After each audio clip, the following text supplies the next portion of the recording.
پس آپ صبر کیجئے اس پر جو وہ کہتے ہیں، یعنی آپ کے مخالفین، اور سورج کے طلوع اور غروب ہونے سے قبل اپنے رب کی حمد کے ساتھ تسبیح کیجئے، اور رات کے اوقات میں اور سجدوں کے بعد بھی اس کی تسبیح کیجئے، یعنی نماز کے بعد بھی اللہ تعالی کی تسبیح بیان کیجئے۔ یہاں پر جو خطاب ہے وہ نبی صلی اللہ علیہ وسلم سے ہے، فاصبر علی ما یقولون، یعنی آپ کے دشمن یہ مشرکین آپ کے خلاف جو باتیں کرتے ہیں ان کی باتوں پر آپ صبر کیجئے، جو آپ کو جھٹلا رہے ہیں، جو آپ کو دھمکیاں دے رہے ہیں، جو آپ کے خلاف سازشیں کر رہے ہیں، اس کا جواب آپ صبر کے ساتھ دیجئے، اور اس کے برعکس آپ اپنا تعلق اللہ تعالی سے زیادہ مضبوط کر لیجئے۔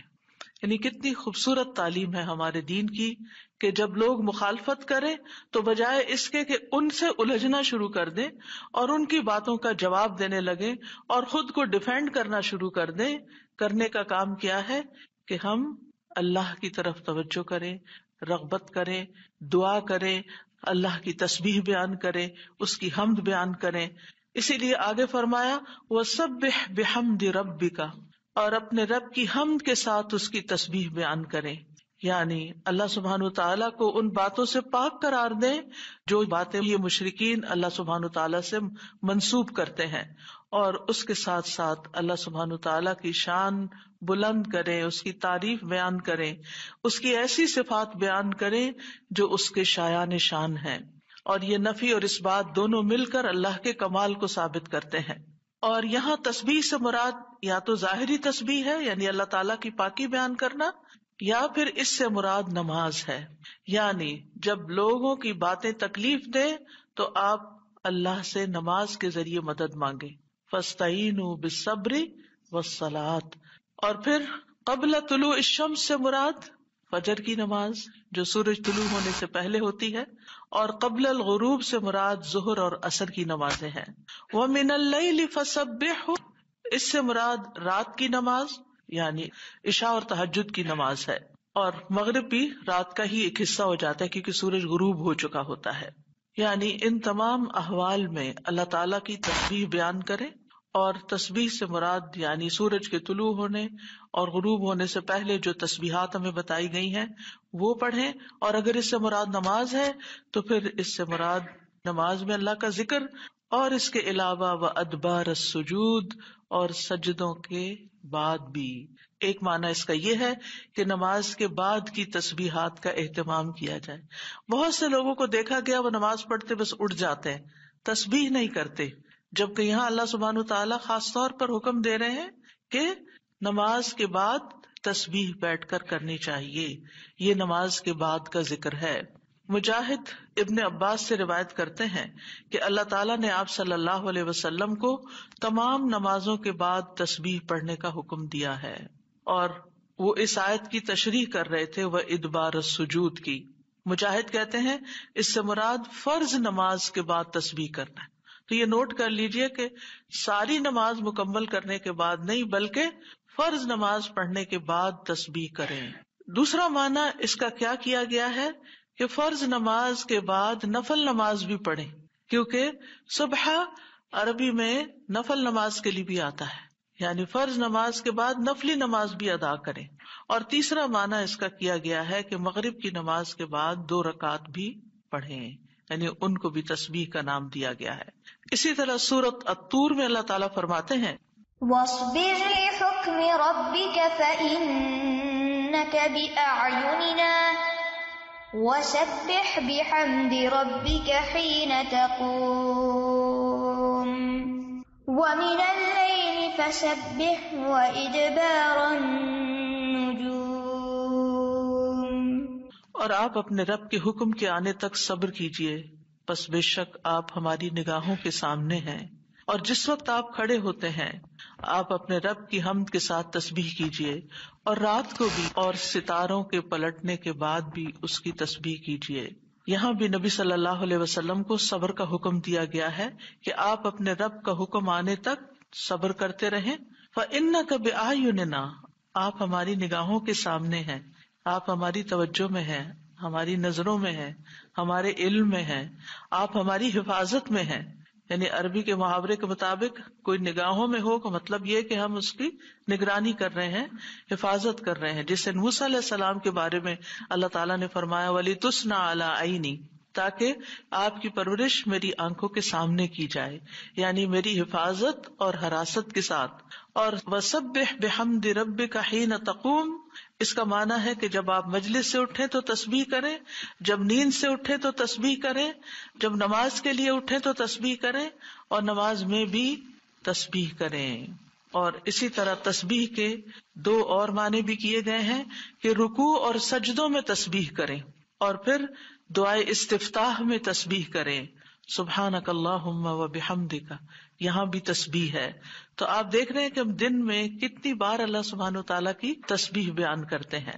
وَمِنَ اللَّيْلِ فَسَبِّحْهُ، رات میں بھی تسبیح کریں، اور اس سے مراد رات کی نماز، رات کی تسبیح ہے.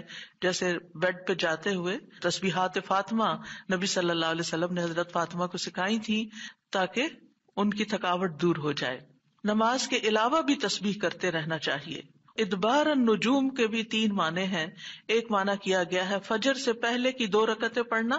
نبی صلی اللہ علیہ وسلم یہ رکعتیں نہ سفر میں چھوڑتے تھے نہ گھر میں، کبھی بھی آپ نے یہ سنت نماز نہیں چھوڑی. اور پھر اسی طرح اس سے مراد فجر کی 2 رکعات بھی لی گئی، اور نماز کے بعد کی تسبیح بھی مراد ہے. ان دونوں آیات سے پتہ چلتا ہے کہ نماز کے بعد بھی ذکر کرنے کی اہمیت اور ضرورت ہے، جس سے بہت سے لوگ غافل ہوتے ہیں. قرآن مجید میں اللہ تعالیٰ فرماتے ہیں فَإِذَا قَضَيْتُمُ الصَّلَاةَ فَاذْكُرُوا اللَّهَ قِيَامًا وَقُعُودًا وَعَلَى جُنُوبِكُمْ، پھر جب تم نماز پوری کر چکو تو اللہ کو کھڑے، بیٹھے اور اپنے پہلوؤں پر لیٹے ہوئے یاد کرو. یعنی بعض اوقات ایسا ہوتا ہے کہ آپ نماز پڑھ لیتے ہیں اور پھر سمجھتے ہیں کہ ہم اللہ کے ذکر سے فارغ ہو گئے اور اب ہم دنیا کے کام میں لگ جائیں.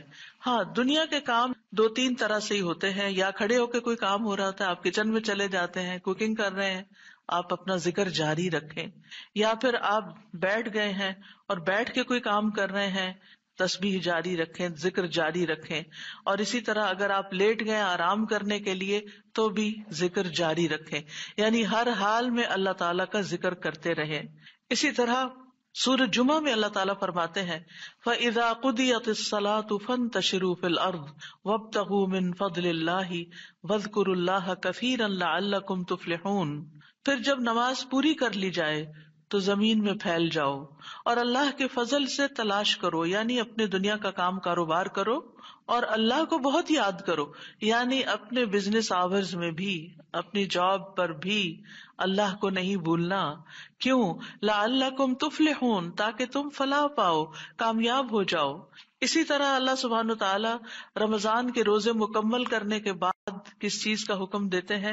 وَلِتُكْمِلُوا الْعِدَّةَ وَلِتُكَبِّرُوا اللَّهَ عَلَى مَا هَدَاكُمْ وَلَعَلَّكُمْ تَشْكُرُونَ، اور تاکہ تم تعداد پوری کرو اور تاکہ تم اللہ کی بڑائی بیان کرو، تکبیرات پڑھو، اور اس پر کہ اس نے تم کو ہدایت بخشی، اور تاکہ تم شکر ادا کرو.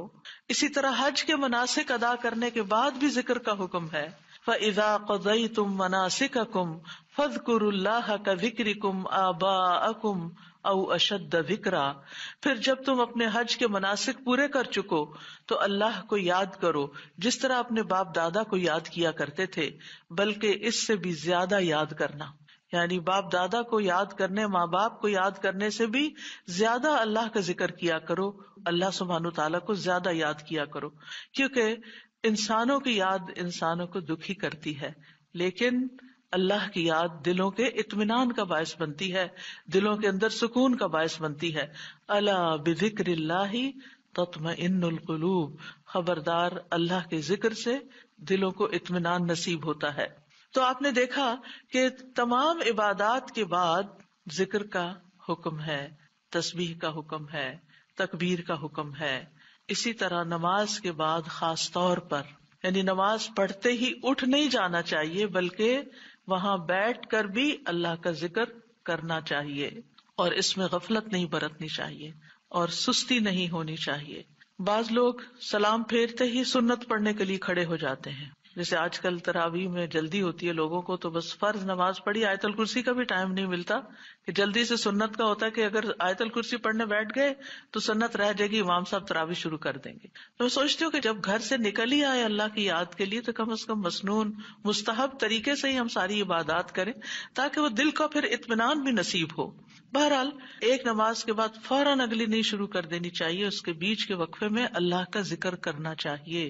نبی صلی اللہ علیہ وسلم فجر کی نماز کے بعد طلوع آفتاب تک نماز کی جگہ بیٹھے رہتے تھے، اور فجر ارلی شروع کرتے تھے، اندھیرے میں شروع کرتے تھے، اور فجر پڑھنے کے بعد بیٹھے رہتے اور ذکر کرتے رہتے.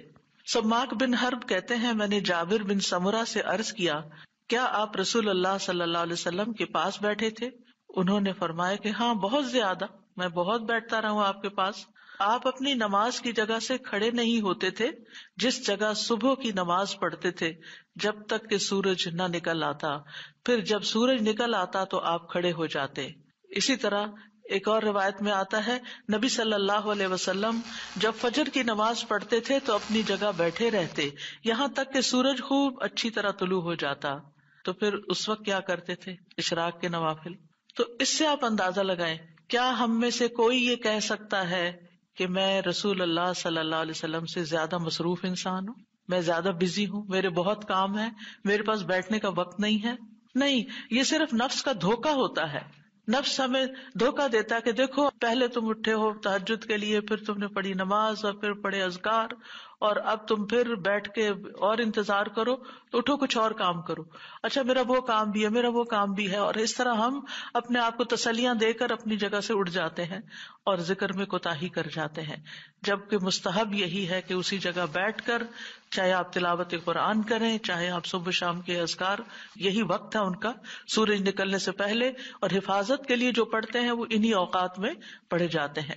لہٰذا اس وقت آپ وہ بھی پڑھ سکتے ہیں، آپ تسبیحات کر سکتے ہیں، آپ کوئی بھی اور ذکر، آپ قرآن مجید کا مطالعہ کر سکتے ہیں، تفسیر کی کوئی کتاب پڑھ سکتے ہیں، کوئی تفسیر کا لیکچر سن سکتے ہیں، اپنی تجوید درست کر سکتے ہیں، یعنی کہ کوئی سبق یاد کر سکتے ہیں. یعنی کوئی بھی چیز ذکر کی قسم کی آپ اس وقت میں تسلی کے ساتھ کر سکتے ہیں تاکہ یہ سنت پوری ہو جائے، کیونکہ اس کا اجر و ثواب بہت ہے.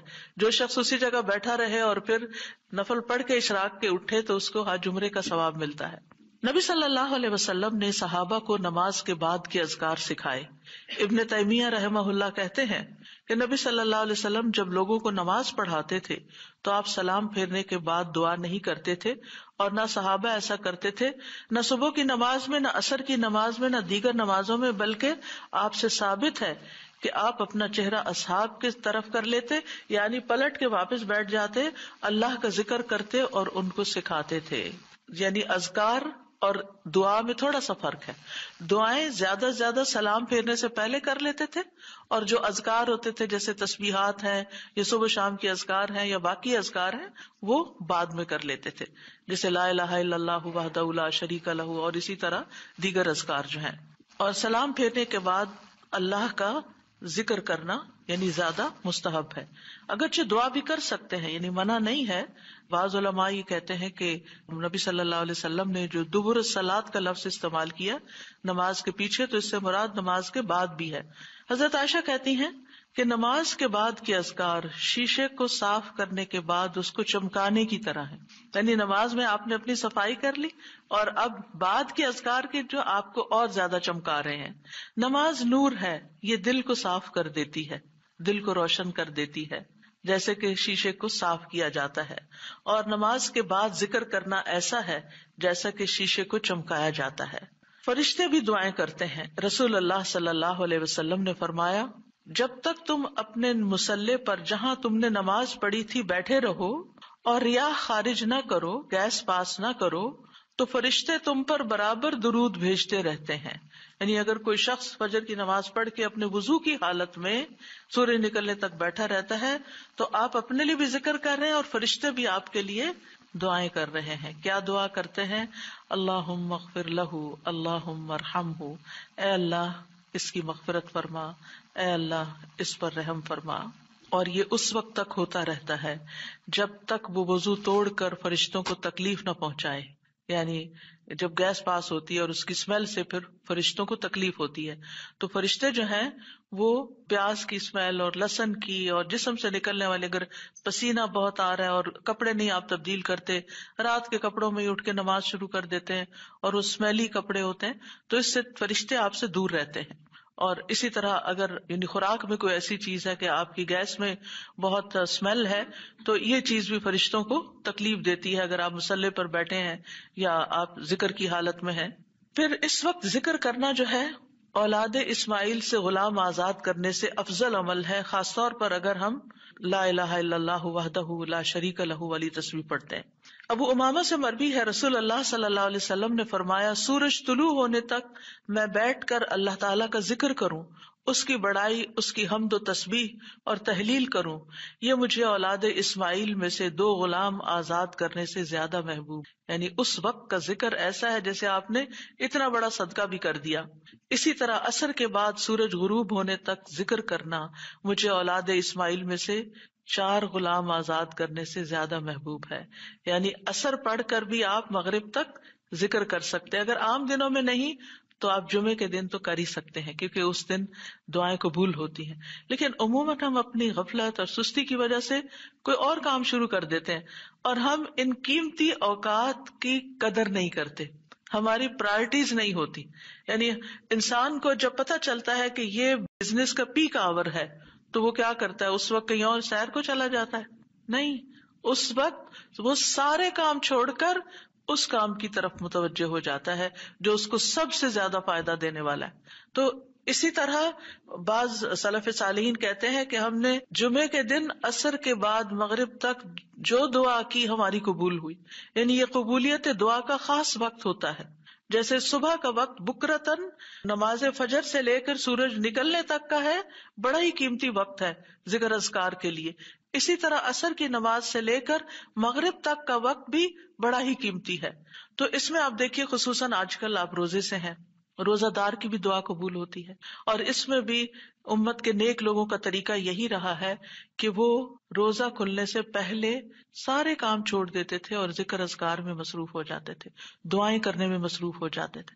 تو آپ بھی اپنے لیے کچھ پلان اس طرح کریں کہ جمعے کا دن اور ہم کم از کم رمضان کا مہینہ عصر کا وقت جو ہے اس سے پہلے اپنے کام ختم کر کے مصلی پہ بیٹھے یا کرسی پہ بیٹھے یا لیٹنا چاہتے تو لیٹ جائیں، کیونکہ پہلی آیت یہی بتائی گئی تھی نا کہ آپ کھڑے یا بیٹھے یا لیٹے ہر حال میں اللہ کا ذکر کر سکتے ہیں. الذین یذکرون اللہ قیاما وقعودا وعلی جنوبہم، وہ جو اللہ کا ذکر کرتے ہیں کھڑے، بیٹھے اور لیٹے، جس بھی پوزیشن میں آپ کرنا چاہیں آپ ذکر کر سکتے ہیں. اور اس میں تسبیح کیجیے، حمد و ثنا کیجیے اللہ تعالیٰ کی اور دعائیں مانگیے.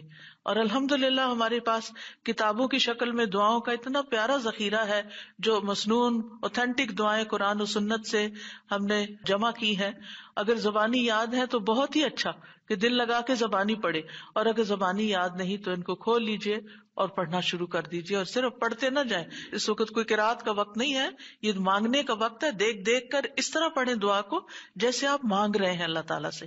تو انشاءاللہ آپ کے دین، دنیا، آخرت کے سارے مسائل حل ہوں گے اور ایک پرامن پرسکون زندگی بسر کریں گے اگر ان اوقات کی آپ قدر کر لیں. کیونکہ جو قبولیت کے اوقات ہیں ان کو گنوانا نہیں چاہیے، ان کو ہاتھ سے جانے نہیں دینا چاہیے. آپ صبح فجر کے وقت مثلاً اگر رمضان میں ہر روز 1 سپارہ پڑھتے ہیں، آدھا سپارہ فجر کے بعد پڑھ لیں، آدھا سپارہ عصر کے بعد پڑھ لیں. تو اس طرح بیلنس بھی ہو جائے گا، آپ کا دل نہیں گھبرا، کیونکہ ہمارا نفس جو ہے نا وہ اتنا آزاد منشا کہ وہ کہیں ایک جگہ بیٹھنے کی قید قبول نہیں کرتا. وہ بار بار ہمیں کہتا ہے اچھا فون چیک کر لو، اچھا وہ کر لو، وہ کر لو، اور توجہ اور یکسوئی سے ہمیں ذکر اذکار نہیں کرنے دیتا.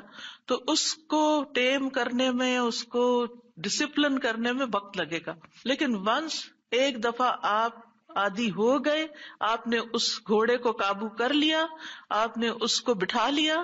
جیسے بچے کو بٹھانے میں مشکل ہوتی لیکن جب بیٹھ جاتے پھر بیٹھ جاتے ہیں. تو پھر انشاءاللہ آپ دیکھیں گے کہ آپ کے لیے یہ گھڑیاں بڑی پر لذت ہو جائیں گی. آپ ان گھڑیوں کو انجوائے کریں گے، آپ کا اور زیادہ دل چاہے گا کہ کاش یہ اور لمبی ہو جائے. اچھا روزہ کھل گیا، ابھی تو میرا یہ بھی اور یہ بھی ٹارگٹ پورا نہیں ہوا.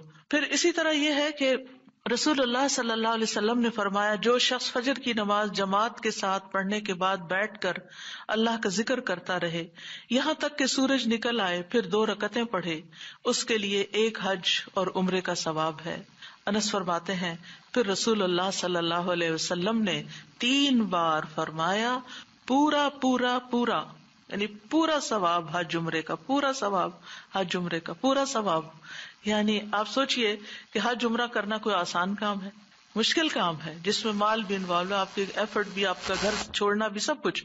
لیکن اگر آپ کو ایک مصلی پہ بیٹھ کے اتنا بڑا اجر و ثواب ملتا ہے تو اور کیا چاہیے۔ صرف بات ہے اپنے نفس کو منانے کی، اپنے دل کو اور اپنے آپ کو ڈسپلن کرنے کی، اور ایک دفعہ آپ نے شروع کر لیا، اور اگر نہیں ہو پا رہا تو اللہ سے دعا کریں کہ اللہ تعالیٰ توفیق دے دے، اللہ تعالیٰ آسان کر دے، تو انشاءاللہ آپ کے لیے آسانی بھی ہو جائے گی۔ پھر اسی طرح نبی صلی اللہ علیہ وسلم نے فرمایا، اللہ تعالیٰ فرماتا ہے کہ میں اپنے بندے کے ساتھ ہوتا ہوں جب وہ مجھے یاد کرتا ہے اور میری یاد میں اپنے ہونٹ ہلاتا ہے۔ اور ایسے لوگ جو ذکر میں آگے ہوتے ہیں وہ درجات میں بھی بہت آگے ہیں، سبقت لے جانے والے ہیں، فالسابقون السابقون ہیں۔ رسول اللہ صلی اللہ علیہ وسلم نے فرمایا، مفردون سبقت لے گئے۔ صحابہ نے پوچھا، یا رسول اللہ مفردون کون ہوتے ہیں؟ آپ صلی اللہ علیہ وسلم نے فرمایا، جو اللہ کے ذکر میں مشغول رہتے ہیں، یعنی ہر وقت ان کا دھیان اپنے رب کی طرف ہوتا ہے، کیونکہ ذکر میں دل میں بھی یاد ذکر کہلاتا ہے، زبان سے کچھ بولنا بھی ذکر ہے، اور اس کے علاوہ قرآن کی تلاوت، نماز، یہ ساری ذکر کی قسمیں ہیں۔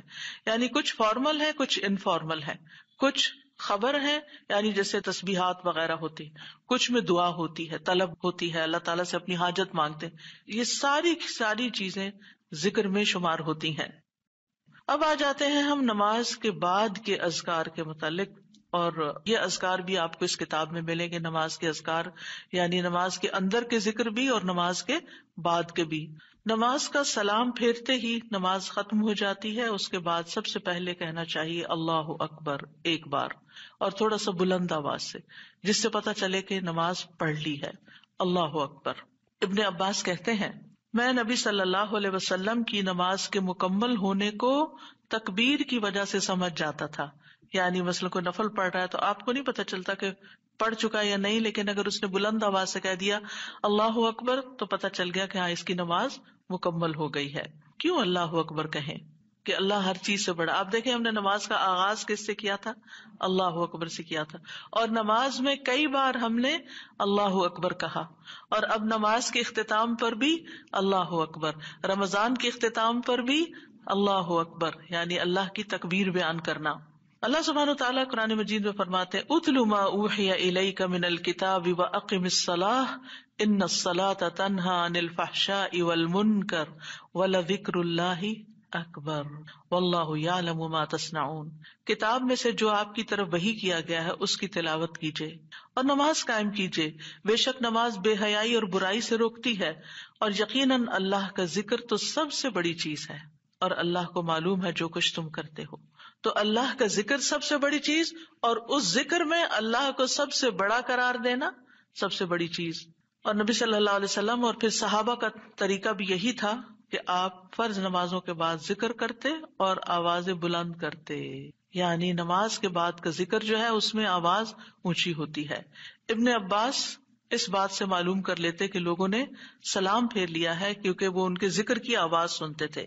یعنی مطلب یہ ہے کہ نماز کے بعد اللہ اکبر بھی اونچی آواز میں، استغفر اللہ استغفر اللہ استغفر اللہ یہ بھی ذرا اونچی آواز میں، یعنی ایک ہوتا ہے سری ذکر یعنی دل ہی دل میں پکارنا، اور ایک ہوتا ہے جاہری جس میں یہ ذکر جو نماز کے بعد ہوتا ہے اس کو تھوڑا اونچی آواز میں کرنا چاہیے، اور جس طرح وتر ختم ہونے کے بعد سبحان الملک القدوس سبحان الملک القدوس سبحان الملک القدوس ذرا اونچی آواز میں کہنا چاہیے۔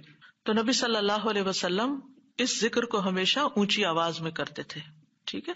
یعنی آپ کی اقتداء، آپ کی پیروی ہر معاملے میں یہ عبادت کے درجات کو بڑھا دیتی ہے۔ اور اس میں ہم یہ بھی دیکھتے ہیں کہ صحابہ کرام جو تھے وہ نبی صلی اللہ علیہ وسلم کی صرف سنت کو نہیں، سیرت کو بھی آگے بیان کرتے تھے کہ آپ نے کوئی کام کیا اور کس طریقے سے کیا، مثلا ذکر کیا اور کس طرح کیا، بلند آواز سے کیا یا آہستہ آواز سے کیا، بیٹھ کر کیا یا کھڑے ہو کر کیا. اور پھر آپ دیکھیے کہ نماز کے بعد اذکار جو ہیں وہ زیادہ پسندیدہ ہیں، یعنی دعاؤں کی نسبت زیادہ اذکار. ٹھیک ہے. اور پھر اسی طرح آپ دیکھیے کہ دوسرا ذکر جو آپ کریں گے وہ ہے استغفر اللہ 3 بار. استغفر اللہ استغفر اللہ. صوبان کہتے ہیں رسول اللہ صلی اللہ علیہ وسلم جب اپنی نماز سے فارغ ہوتے تھے تو 3 مرتبہ استغفار فرماتے تھے، 3 بار استغفار کرتے. ولید کہتے ہیں میں نے اوزائی سے پوچھا آپ استغفار کس طرح فرمایا کرتے تھے؟ تو انہوں نے کہا آپ فرماتے تھے استغفر اللہ استغفر اللہ. اب نماز پڑھ لی ہے، استغفر اللہ کیوں؟ اس لیے کہ ہم تو نماز کا حق بھی ادا نہیں کرتے. ہمارا دھیان کہاں سے کہاں چلا جاتا ہے، ہم کئی دفعہ بھول جاتے ہیں، ہمیں سجدہ سہو کرنا تک یاد نہیں رہتا، ہمیں کچھ پتہ نہیں ہوتا ہم نے کون سی سورت پڑھی، کیا تلاوت کی. ہو سکتا ہے تلاوت میں کوئی غلطی کر دیں، ہو سکتا ہے کہ تسبیح کی جگہ کچھ اور پڑھ دیں بھول چوک کے. تو ہم نماز کے اندر بھی بہت کچھ غلط کرتے رہتے ہیں جانے انجانے. اور خاص طور پر جن لوگوں نے اپنی نماز کے پروننسیشن کی اصلاح نہیں کی وہ تو کچھ سے کچھ پڑھتے رہتے ہیں بعض اوقات. یعنی پروننسیشن صحیح نہ ہونا جو ہے وہ الفاظ کے مطلب کو ہی بدل دیتا ہے. اس لیے پہلی پرائرٹی میں کوئی ایسا ٹیچر ڈھونڈیے کہ جو آپ کی نماز سن کے اس کا پروننسیشن آپ کو ٹھیک کر دے. بہرحال نماز کے بعد استغفر اللہ استغفر اللہ. اور ایک اور چیز، نماز پڑھنے کے بعد انسان کو ایک فیلنگ ہوتی ہے کہ میں نے کچھ کیا ہے، لیکن جب انسان استغفر اللہ کہتا ہے تو اس میں عاجزی کا اظہار ہوتا ہے کہ اللہ تیرا حق ادا نہیں کیا، مجھے ابھی بھی گناہوں کی بخشش کی ضرورت ہے. اور آپ دیکھیے کہ یہ الفاظ نبی صلی اللہ علیہ وسلم ادا کرتے تھے جن کے اگلے پچھلے سارے گناہ معاف کر دیے گئے تھے. تو جو شخص نماز کے بعد استغفار پڑھتا ہے وہ اپنی نمازوں پر کبھی فخر غرور تکبر نہیں کر سکتا کہ میں بڑا نمازی ہوں، میں بڑا پرہیزگار ہوں، میں بڑا عبادت گزار ہوں. نہیں، وہ یہ دیکھے گا کہ میں نے حق ادا نہیں کیا، میرے سے جو کمی کوتاہی ہوئی ہے اللہ تعالیٰ اس کو معاف کر دے. جو چیز مکمل طور پر ادا کرنی چاہیے تھی اس کو اس طرح نہیں ادا کیا، کچھ نہ کچھ کوتاہی واقع ہو گئی، تو اس بخشش کے طلب کرنے سے اللہ تعالیٰ کوتاہی سے درگزر فرما دے گا انشاءاللہ. اور ویسے بھی استغفار کرنے سے نقص یا کمی کوتاہی جو ہے اس کا ازالہ ہوتا ہے ہماری عام روزمرہ زندگی میں بھی. تیسرا ذکر، اب آپ دیکھ رہے ہیں یہ ذکر ہے، اللہ اکبر بھی ذکر ہے، استغفر اللہ بھی ذکر ہے، اور تیسرا یہ بھی ذکر ہے اللہم انت السلام ومنک السلام تبارکت ذی الجلال والاکرام. اے اللہ تو سراپا سلامتی ہے اور تجھی سے سلامتی حاصل ہوتی ہے، تو بڑی برکتوں والا ہے اے جلال و اکرام والے. یعنی استغفار کے بعد پھر فوراً بعد اللہ تعالیٰ کی تعریف اور یہ ذکر. السلام جو ہے یہ اللہ تعالیٰ کے ناموں میں سے ایک نام ہے جس کا مطلب یہ ہے کہ اللہ تعالیٰ ہر طرح کی آفات سے، عیبوں سے، ہر طرح کے نقص سے سلامت ہے. کوئی چیز اس کو نقصان نہیں دے سکتی، نہ لوگوں کی باتیں جو اللہ تعالیٰ کے خلاف کرتے ہیں، یا لوگوں کے گمان، یا لوگوں کی نافرمانیاں اور گناہ اور عبادت نہ کرنا، اللہ کا حکم نہ ماننا، اللہ تعالیٰ کو کوئی چیز نقصان نہیں دیتی. وہ سلامت ہے، اس کو کسی کی ضرورت ہی نہیں ہے. یہ جو کچھ ہم کرتے ہیں، ذکر ہو عبادت ہو، یہ اپنے ہی فائدے کے لیے کرتے ہیں، اللہ تعالیٰ پر کچھ احسان نہیں ہے. تو ہم یہ کہتے ہیں اللہم انت السلام کہ اللہ تعالیٰ آپ سراسر سلامتی ہیں اور آپ کا ہر فعل جو ہے وہ ظلم سے سلامت ہے، پاک ہے، ہر شر سے پاک ہے. آپ کی تقدیر، آپ کے فیصلے، ہر چیز سلامتی پر مبنی ہے. ومنک السلام، سلامتی تیری ہی طرف سے آتی ہے، یعنی تو ہی سلامتی دیتا ہے یا تو ہی سلامتی کو روک لیتا ہے. سلامتی کا مالک بھی تو ہی ہے، تو سلامت رکھے تو ہم سلامت ہیں. تو یہ تعلق اللہ تعالیٰ سے انسان اپنا ظاہر کرتا ہے کہ انسان اپنے رب کے بارے میں کیا سمجھتا ہے.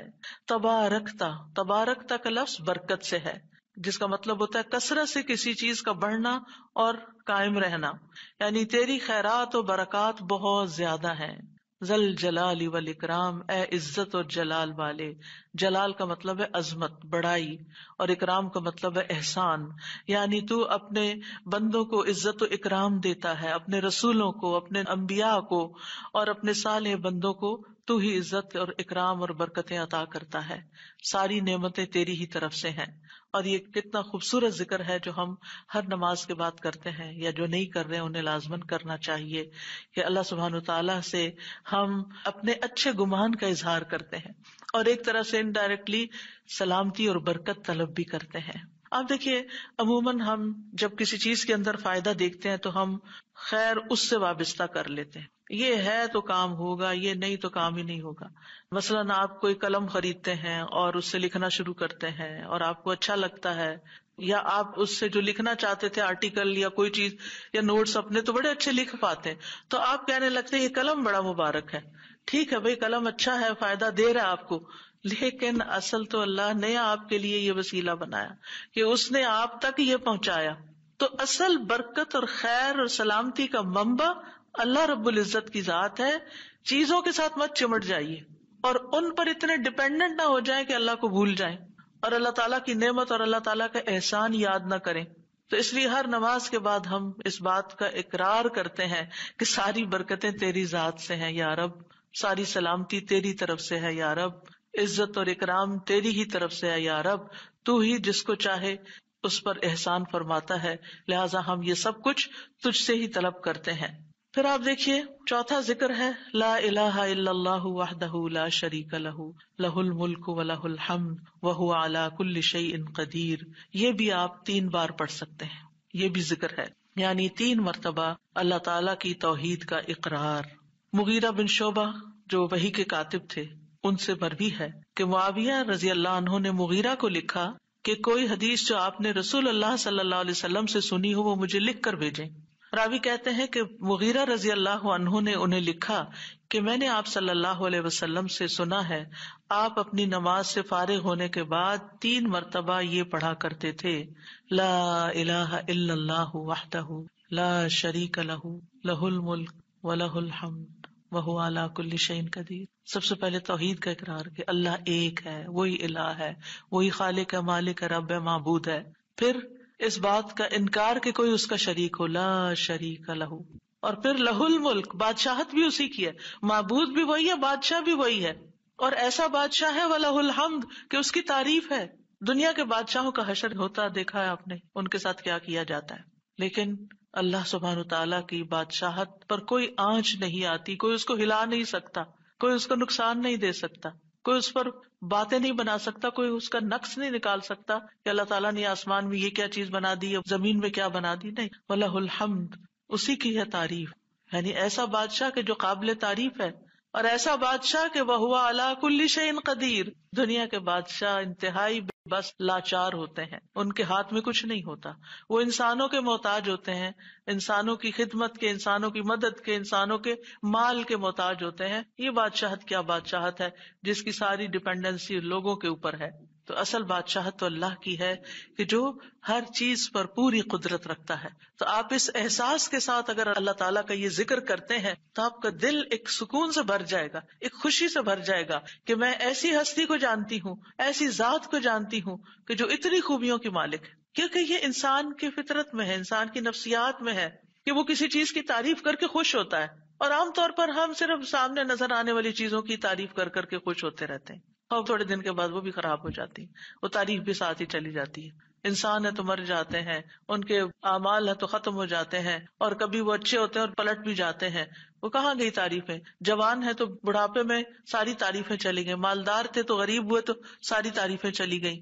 اسی طرح علم ہے اور جنون لاحق ہو گیا تو ساری تعریفیں چلی گئیں، سب کچھ الٹ گیا. اور دنیا کے یہ سارے نظارے آپ نے دیکھے ہوں گے کہ جب ہر نعمت لوگوں پر الٹ جاتی.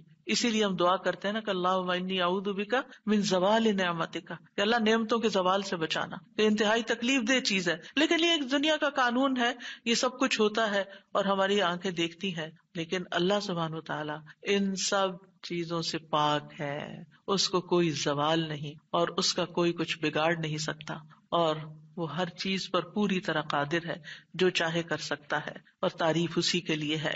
5واں ذکر لا الہ الا اللہ وحدہ لا شریک لہ لہ الملک ولہ الحمد وہو علی کل شیء قدیر. اللہم لا مانع لما اعطیت ولا معطی لما منعت ولا ينفع ذا الجد منك الجد. اللہ کے سوا کوئی الہ نہیں، وہ اکیلا ہے، اس کا کوئی شریک نہیں، بادشاہت اسی کی ہے اور تمام تعریف اسی کے لیے ہے، اور وہ ہر چیز پر پوری طرح قدرت رکھنے والا ہے. اے اللہ، جو کچھ تو نے دیا ہے اسے کوئی روکنے والا نہیں، اور جو کچھ تو نے روک دیا اسے کوئی دینے والا نہیں، اور کسی مالدار کو تیری بارگاہ میں اس کا مال نفع نہیں پہنچا سکتا. ابتدا میں تو وہی اللہ کی توحید بیان ہوئی، اس کی بادشاہت اور اس کی حمد کا ذکر ہے اور اس کی قدرت کا ذکر ہے، اور اس کے بعد کہ جو اللہ نے دیا، جو وہ دینا چاہتا ہے اسے کوئی روک نہیں سکتا. یہاں بھی آپ دیکھیں، مانگ کچھ نہیں رہی، یہ ذکر ہے، یہ دعا نہیں، یہ کیا ہے؟ ذکر ہے. اور جو کچھ تو نے روک دیا کوئی دے ہی نہیں سکتا، اور سارے ہی مالدار فقیر ہیں، اور خاص طور پر تیرے سامنے فقیر ہیں.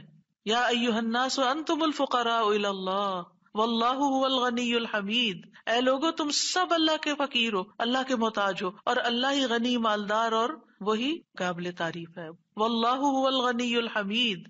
ٹھیک ہے. نبی صلی اللہ علیہ وسلم جب سلام پھیرتے تھے تو یہ دعا پڑھا کرتے تھے یا یہ ذکر کیا کرتے تھے. اور اس میں آپ دیکھیے کہ یہ جو عقیدہ ہے نا کہ اللہ روکے تو کوئی دے نہیں سکتا، یہ انسان کو بڑا اطمینان دے دیتا ہے. اگر کوئی چیز، کوئی خیر آپ کی طرف آنے سے رکی ہوئی ہے تو وہ اللہ ہی نے روکی ہوئی ہے، آپ پر رحمت کی وجہ سے. بدگمان نہ ہو اس سے، کسی وجہ سے رکی ہوئی ہے. آپ کسی کی کوئی اچھی چیز دیکھتے ہیں، کسی کا مینشن دیکھتے ہیں تو سوچتے ہیں کتنا خوش قسمت ہے، کتنے بڑے گھر میں رہتا ہے. کسی کے پاس فراری دیکھتے ہیں تو آپ کہتے ہیں واہ کتنا خوش قسمت ہے. لیکن آپ کو نہیں پتا کہ یہی چیزیں اس کے لیے کتنی بڑی آزمائش بنی ہوئی ہیں، آپ نہیں جانتے. اور اگر اللہ نے آپ کو نہیں دی تو آپ کو بہت سے شر سے محفوظ رکھا ہوا ہے. تو اللہ کا روکنا بھی خیر کا باعث ہوتا ہے. یہ سبق پکا کر لیں کہ جب اللہ تعالیٰ کوئی چیز نہیں دیتا یا دیر سے دیتا ہے یا روک لیتا ہے اور کوئی چارہ نہیں ہوتا، آپ کہتے ہیں میری کوئی دعا قبول نہیں ہو رہی، میرا کوئی طریقہ کام نہیں آ رہا، تو اس میں بھی کوئی خیر ہوتی ہے، کیونکہ جو اللہ نے مقدر میں لکھا ہے وہ پہنچ کے رہے گا. کوئی روک نہیں سکتا جو تو دے، اور کوئی دے نہیں سکتا جو تو روک لے. اور جسے اللہ نے آپ کے مقدر میں لکھا ہے وہ آپ تک آئے گا ہی آئے گا. سورۃ فاطر میں اللہ تعالیٰ فرماتے ہیں ما یفتح اللہ للناس من رحمت فلا ممسک لها وما یمسک فلا مرسل له من بعدہ وہو العزیز الحکیم. جو کچھ اللہ لوگوں کے لیے رحمت میں سے کھول دے اسے کوئی بند کرنے والا نہیں، اور جو وہ بند کر دے اس کے بعد اسے کوئی کھولنے والا نہیں. حدیث میں آتا ہے ما اصابک لم یکن لیخطئک وانما اخطأک لم یکن لیصیبک. جو کچھ تمہیں پہنچا وہ تم سے خطا ہونے والا نہیں تھا، اور جو نہیں ملا وہ ہرگز ملنے والا نہیں تھا. قرآن مجید میں سورۃ الرعد میں اللہ تعالیٰ فرماتے ہیں وَإِذَا أَرَادَ اللَّهُ بِقَوْمٍ سُوءًا فَلَا مَرَدَّ لَهُ. جب اللہ کسی قوم کے ساتھ برائی کا ارادہ کر لیتا ہے تو اس کو کوئی پھیرنے والا نہیں، کوئی سپر پاور اس ملک کی مدد نہیں کر سکتی اگر اللہ نے اس کے لیے جنگ کا فتنہ یا کسی اور طرح کی کوئی آزمائش لکھی ہے. یہ اللہ کے فیصلے ہوتے ہیں، یا اللہ نے کسی قوم کو تباہ کرنے کا فیصلہ کر لیا ہو تو کوئی اس کو روک نہیں سکتا. لہٰذا ہمیں اللہ پر ہی بھروسہ کرنا چاہیے اور ہر حال میں ایسی پریشان کن باتوں پر اللہ تعالیٰ ہی کی طرف رجوع کر لینا چاہیے. یاد رکھیے اگر کوئی چیز نہیں ملی تو اللہ تعالیٰ کو الزام مت دیں، اللہ تعالیٰ سے ناراض نہیں ہو، اللہ تعالیٰ سے بدظن نہیں ہو. یہ روکنا اس کی رحمت ہے. انسان اگر ان دو جملوں پر ایمان لے آئے تو پھر اس کا مکمل بھروسہ اللہ کی ذات پر ہو جائے گا. وہ رزق کے بارے میں اللہ پر ہی توکل کرے گا، نقصان کو دور کرنے اور بھلائی کو پانے کے لیے اللہ پر ہی بھروسہ کرے گا. وہ اللہ کو اپنے لیے کافی سمجھے گا. یعنی جہاں کہیں دل چھوٹا ہوا، جہاں کہیں کوئی پریشانی آئی، کہتے حسبی اللہ و نعم الوکیل. اللہ کار ساز یعنی کام بنانے والا اللہ ہی میرے لیے کافی ہے، وہ میرا کام بنائے گا، وہ میری مشکل آسان کرے گا. تو یہ توحید ربوبیت اور الوہیت پر مشتمل جملے ہیں. ابن تیمیہ کہتے ہیں یہ حدیث دو عظیم اصولوں پر مشتمل ہے. نمبر 1 توحید ربوبیت، اور وہ ہے جسے اللہ دینا چاہے اسے کوئی روک نہیں سکتا، اور جسے وہ روک دے اسے کوئی نہیں دے سکتا. بس بندہ اللہ ہی پر توکل کرتا ہے اور اسی سے مانگتا رہتا ہے، کیونکہ دینا جو اس نے ہے. تو پھر کسی اور سے کیوں مانگے گا، کسی اور سے توقع لگا کے کیوں بیٹھ جائے گا، کسی اور کے در پہ کیوں جائے گا. اس کو پتا ہے صرف اللہ ہی نے کرنا ہے جو کرنا ہے. اس سے عقیدہ توحید پکا ہوتا چلا جاتا ہے کہ صرف اللہ ہی نے کرنا ہے. اور توحید الوہیت ولا ينفع ذا الجد منك الجد. عام طور پر انسان یہ سمجھتا ہے میرے پاس مال ہے، مجھے کوئی مشکل نہیں، یعنی جب کوئی کام سامنے آتا ہے نا تو فوراً دیکھتا ہے کتنا ہے بینک میں، کتنا کیش رکھا ہے، کیا ہے میرے پاس، کتنی پراپرٹی ہے، یعنی فوراً انسان کا دماغ گھوم کے اس طرف چلا جاتا ہے نا، بہت ہے، انف ہے، کام ہو جائے گا۔ اللہ چاہے گا تو ہوگا، صرف آپ کے مال سے کچھ نہیں ہوتا۔ آپ سارا لگا دیں، بزنس میں پورا لاس ہو سکتا ہے، پھر بتائیے آپ کے مال نے آپ کو کیا فائدہ دیا؟ کچھ نہیں ہو سکتا جب تک اللہ نہ چاہے۔ مال بھی جب فائدہ دیتا ہے جب اللہ چاہتا ہے، اولاد بھی جب فائدے کی ہوتی ہے جب اللہ چاہتا ہے، کسی انسان سے فائدہ صرف اس وقت پہنچتا ہے جب اللہ چاہتا ہے۔ آپ نے دیکھا ہوگا کتنے ہی اچھے سے